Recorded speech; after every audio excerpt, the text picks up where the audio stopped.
Hey, Bastish B here for 64K and welcome to another episode of New Retro.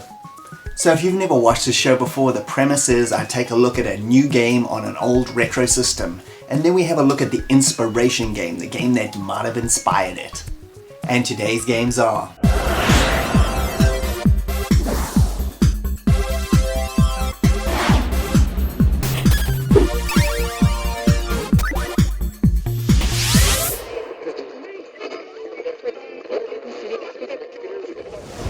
So let's first check out the original. Pengo was published in 1982 in the arcades by Sega, who were making a name for themselves, releasing tons of interesting and unique titles during that period, like Star Trek and its vector graphics glory, and Zaxxon with its unique isometric viewpoint, and many other interesting titles. Pengo was developed by Corland, who worked for Sega as an arcade developer. Corland themselves later became Banpresto, which later became part of Bandai Namco in 2006. In the game, you control Pengo, a crazy little penguin trying to crush these blob creatures that have invaded the Antarctic. Gameplay is fast-paced and frantic, like a lot of the arcades during this period, with you navigating an ice maze and pushing ice blocks around to crush your foes, or electrocute them with the border of the screen to buy yourself some time. It's a really fun game that requires lightning-fast reactions and predicting the patterns of the enemy. It's hard, but once you get into the zone, the game becomes mesmerizing.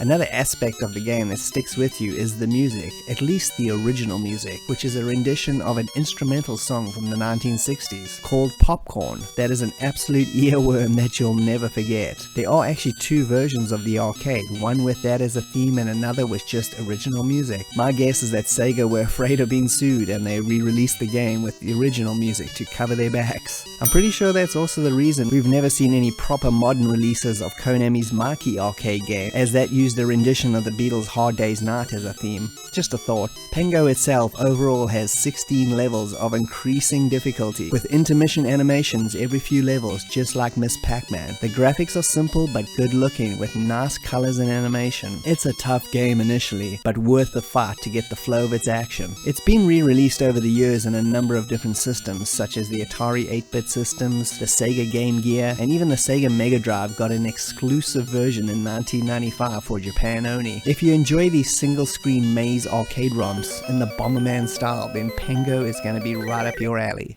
And now let's check out the new game. Iceblox Plus is a total love letter to Pengo and games of its style, and was originally released as a cell phone game. It was designed by classic C64 programmer Carl Hornell, who also did Cleanup Service, Fungus, and Velocipede on the C64. Carl decided to convert his game to the Commodore in 2018, which was a perfect fit for the system. The C64 actually got the original Pengo version, as well as the really fun clone game, Chilly Willy. The game has you controlling a penguin who is trying to loot gold coins out of the ice blocks for no apparent reason, all the while he's getting attacked by various creatures. Using ice blocks like Pengo to crush your opponents and loot the blocks is how you finish each level. The game has a slightly slower pace than Pengo, but it gets really intense the more creatures appear on screen. The graphics are very nice and arcadey and have a lot of variety level-wise, way more than Pengo. And the music, especially the loaded title, is quite an excellent SID tune and is well worth a listen for chiptune fans. The game is a free download also digitally, but in 2019 it was re-released by Cytronic Software for the C64 in tape and disc format, and is a wonderful physical version to own. I'll leave a link in the description so you can check that out.